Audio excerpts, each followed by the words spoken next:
Olá, eu sou a Lenilei Salles e como nós conversamos no nosso último encontro, hoje nós vamos falar de orçamento. Você já fez algum orçamento?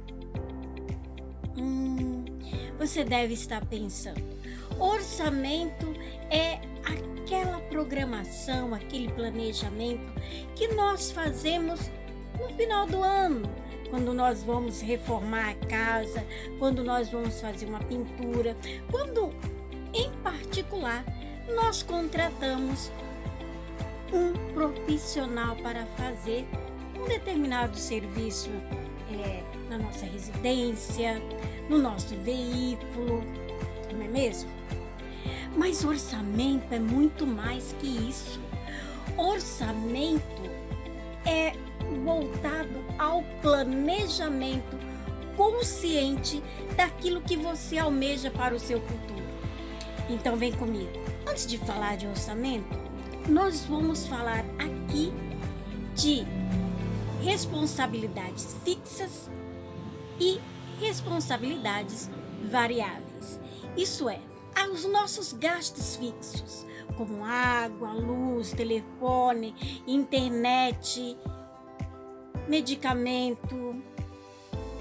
E nós vamos falar também aqui dos gastos variáveis, aqueles gastos que nós não gastamos sempre ou nós não empregamos o dinheiro nele todo mês.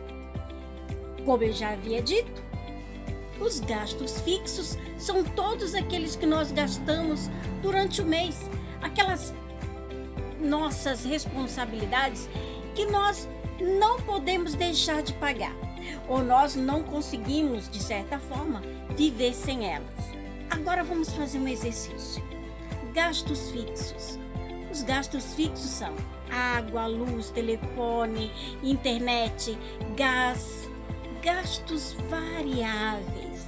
A pizza, a manicure, o cabeleireiro, o barbeiro, aquela viagem que nós não fazemos sempre.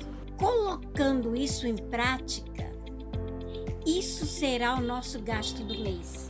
Todavia, nós podemos mexer onde não são gastos fixos.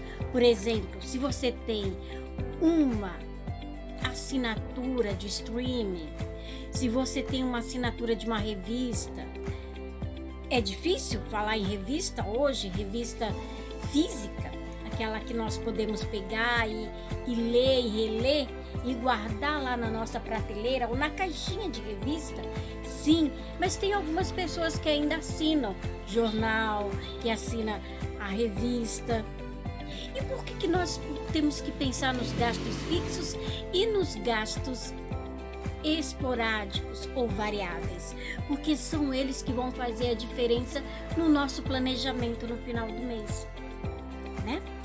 E orçamento, isso quer dizer que você, quando você utiliza o orçamento para a sua vida, você vai se autoplanejar e exercitar a consciência financeira. Nós vamos falar sobre isso no nosso próximo encontro. Até lá!